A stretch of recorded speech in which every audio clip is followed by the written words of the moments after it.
सभी दर्शकों को नमस्कार। आप देख रहे हैं केबी न्यूज। राकेश कुमार वर्मा के साथ। वीडियो अच्छा लगे तो लाइक व शेयर करें। तुंदा कमाई ने रावताड़ा की जानी है, जिन्हें रेकॉर्डों की बोलने से और भी कमाई ने मेघवाल समाज और राजपूत समाज रहते। एक बच्चा मेवाड़ा स्टैंड कमाई ने गाड़ियां सजावा का दुकान कर रही है, जिन्हें कार टिकर बोलने। उस बच्चे से अपनी गाड़ी को सजवा लिया और सजाने के बाद में जब उनका पैसे का लेन देन की बात हुई कि भाई मेरा ये पैसा दो, तो बच्चे से गाली गलौज होने लगा और गाली गलौज के दौरान निकाल के जेब में से कनपटी पे पिस्तौल लगा दी। ये 4 दिन पहले का वाक्य है। अपने मेहाड़ा थाने में इसकी एफआईआर दर्ज है और मुजरिम खुला घूम रहा है। मुजरिम को पकड़वाने के बजाय हमारे यहाँ के जो नेता हैं उनको सरपरस्त उन लोगों की पक्ष लेके आज इन्हें बाहर घुमा रहे हैं। और उस समाज के बच्चे के लिए मैं कहना चाहता हूं आपसे कि जो अपने बच्चों को पालने के लिए छोटा मोटा रोजगार करता है वो आज खेतड़ी में सुरक्षित नहीं है। ये अभी अभी की घटना है। यहाँ खेतड़ी में हर रोज कोई ऐसी घटना होती है। समस्या आपने साथ क्यों होगी कि मेरी साथ तो हुई गुना कोई के साथ तो हुई होगी मन के करनो से। मैं आपसे जानना चाहता हूं कि आपनो नंबर आपको इंतजार कर रहा होगी कि आपनो नंबर भी आओ को जना देखांगा। ये ऐसा यहाँ का व्यवस्था बढ़ गई है कि लोगों में भय नहीं है और यहाँ जो भी कोई सब अपनी इस पूरी सल्तनत और ये एक तरह से अपनी बपोती समझने लग गए हैं। 7-8 दिन पहले हम लोगों से एक समाचार मिला कि जमालपुर गांव में और टीबा में घुमरिया में मीटिंग कौन करवा दी। मैंने भाई क्यों कौन करवा दी? बोले मीटिंग करके दिखाओ। मैं 3 दिन पहले जमालपुर गांव के माई में गया और दिन में न जाके जान करके रात में गया कि देखा भाई ये करे ये मीटिंग रोकवाड़ा आदमी। और मैं मीटिंग करके आया मेघवाल मोहल्ला के माई ने मेघवाड़ा के घराने मीटिंग हुई।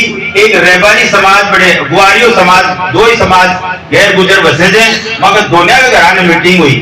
आप ताज्जुब करोगे बनकर घरा के मायने भी 50 से 60 लड़के बदमाश प्रवृत्ति के आगे खड़े हो गए। लेकिन मेरी आदत ये जानो जो बनावारो परमात्मा से मारो वो कोई बड़ की छाती पर मोंग दल रहा है वो तो खड़ा खड़ा पानी साथ चला रहा है। मेरे को क्यों बिगाड़ बन पाया?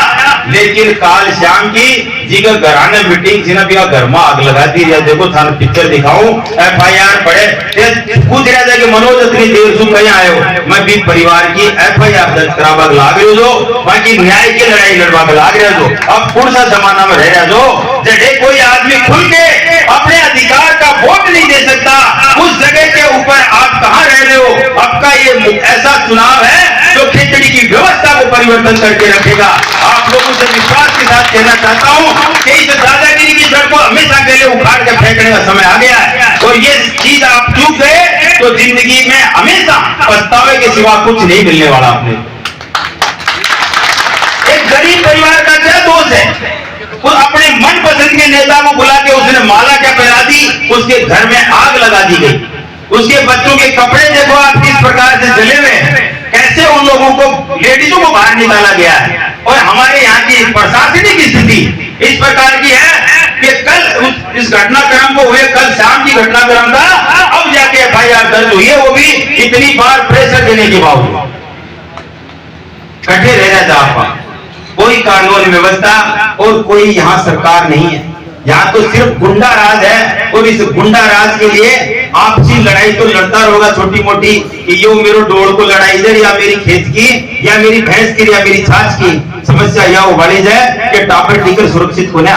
और सच्चाई है इस बात में आपको एक नहीं 50 घटनाएं ऐसी बता दूं जिनके अंदर रोजाना ऐसा घटित हो रहा है कि न तो कोई व्यापार कर पा रहा है उसके मन में भय है कि जल्दी से दुकान बढ़ा के घर चला जाऊं और घर में पत्नी इंतजार कर रही है कि कहीं मेरे वाले का नंबर न आ जाए। यार कितनी देर में आओगे आप? बच्चों में भय और खुद में भय। कौन सी खेतड़ी में रह रहे हो?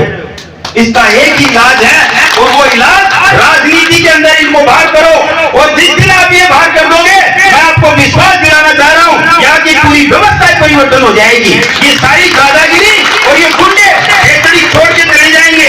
ये मेरा वादा है आप लोगों से।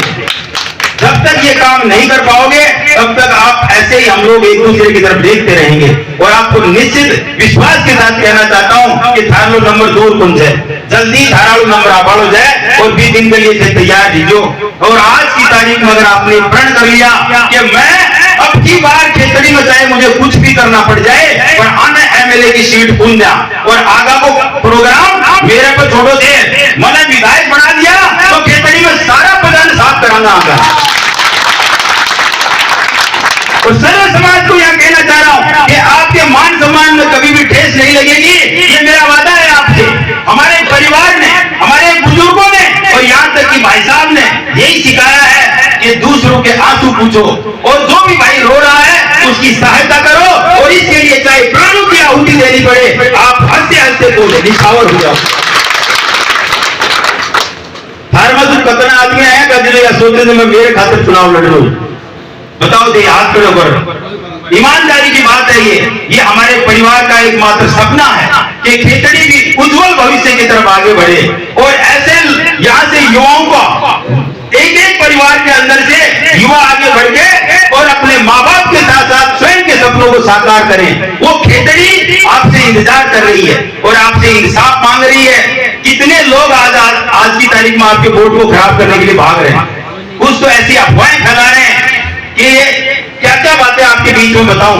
मैंने आज सवेरे एक ऐसी बात सुनी कि जहां मेरी मीटिंग होने जा रही है, अभी मैं भाई साहब से कह रहा था कि इंतजार हो रहा हुआ पब्लिक का, तोंदा और जसरापुर 2 मीटिंगें लगातार हैं और जिस गांव में तोंदा में भी मीटिंग होगी रेपाड़ा की ढाणी में, वहां पे ये अफवाह फैलाई गई कि आवासी उमरिया जी ने 4 लोगों को सस्पेंड करके नौकरी छीन ली।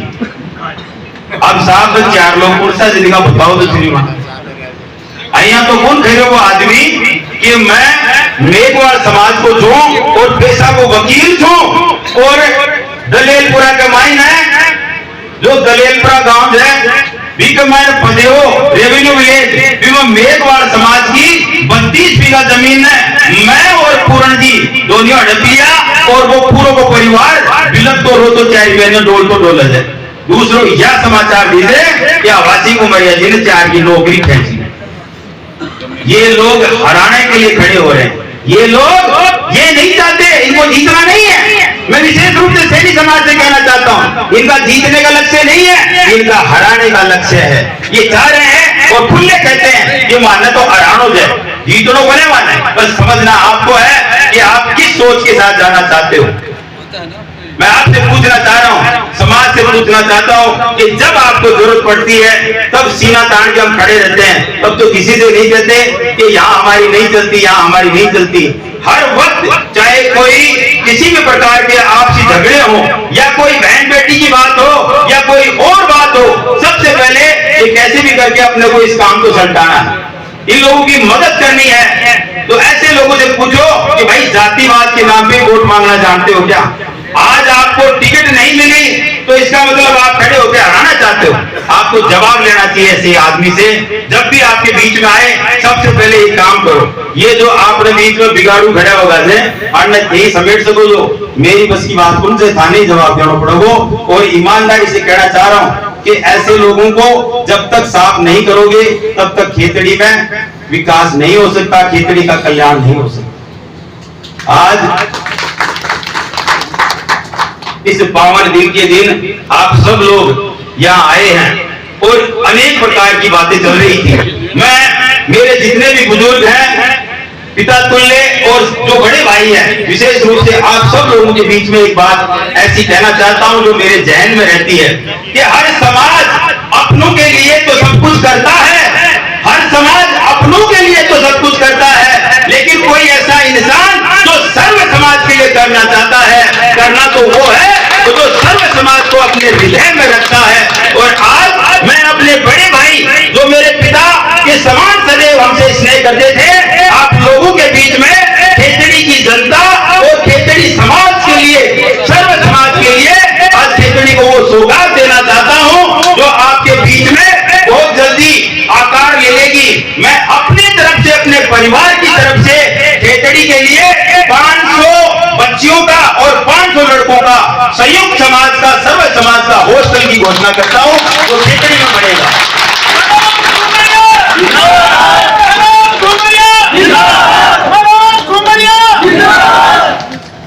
ये वो चीज है, ये वो आशीर्वाद है जो बुजुर्गों के साथ साथ मां भगवती आदि शक्ति जगदम्बा ने दिया है। और उसी आशीर्वाद के बलबूते पे आज भाई साहब जैसे पिता के बाद जिस पिता ने पत्थर तोड़ तोड़ के भाई साहब को पढ़ाया और भाई साहब ने हम सबको पढ़ाया, आज वही सोच और वही जज्बा और वो समय जो किस परिस्थिति के अंदर पिताजी ने ये मेहनत करी होगी, वही आज यहाँ आग जल रही है, मसाल जल रही है कि हर साल 500 बच्चे बच्चियां खेतड़ी के अंदर यहीं पे कोचिंग क्लास और यहीं पे कॉलेज और यहीं पे हॉस्टल। तो आप सोच के देखो कि खेतड़ी का कल्याण होगा कि नहीं होगा। जिसको करना है वो आपसे पूछेगा नहीं और आपकी जूतियां नहीं घिसवाएगा, आपके चक्कर नहीं लगवाएगा। तो यही सबसे बड़ा फर्क है। मैं बार बार आपसे कहता हूं कि अब कुछ भी ऐसा नहीं बचा, बस एकमात्र अपने क्षेत्र का सर्वांगीण विकास। माताएं जगह जगह कहती हैं हमारे घर में पानी नहीं आता, हमारे रास्ते नहीं है और बच्चों को स्कूल और कॉलेज कैसे भेजें, ट्रांसपोर्ट की व्यवस्था नहीं है। बताओ आज हम कहां बैठे हैं। एक तरफ तो अमृत महोत्सव मनाया जा रहा है और दूसरी तरफ खेतड़ी की हालत देखो आप। किस बात का अमृत महोत्सव मनाएगी खेतड़ी। यहां गरीब से गरीब बाप दिल का दौरा पड़ता है तो उसकी सांसें टूट जाती हैं। अस्पताल की व्यवस्था ऐसी नहीं है कि ईसीजी करी जा सके। ऐसा तो हमारा हॉस्पिटल है। अनेक बार आपके बीच में ये चीजें मैंने गिनाई हैं, लेकिन आप इस बात को ध्यान रख लेना। यहाँ आज इसीलिए आप सबको बुलाया गया कि कम से कम हम कोई किसी भी बात को लेके चूक न जाएं कि भाई मेरे को तो मनोज ने कहा ही नहीं, मेरे पास तो आया ही नहीं। मैं आपसे निवेदन करता हूं, मैं आज 2 साल से अपने जीवन के 18 घंटे आप लोगों की सेवा में दे रहा हूं। हो सकता है कि मैं किसी के पास नहीं पहुंच पाऊं, लेकिन मैं आपसे दूर नहीं हूं। और आप लोग इस बात को निश्चित मान लेना, चाहे मैं आपसे मिलूं न मिलूं, चाहे मैं आपको जानूं न जानूं, जिस दिन आपको जरूरत होगी मनोज आपके सामने आपके पीछे खड़ा होगा और आपको हर संकट से बचाने का प्रयास करेगा। और असली आदमी और आपके आदमी की यही पहचान होती है कि जब जरूरत हो तब इंसान सामने आके खड़ा हो जाए। बहुत बहुत धन्यवाद आप सब लोगों का।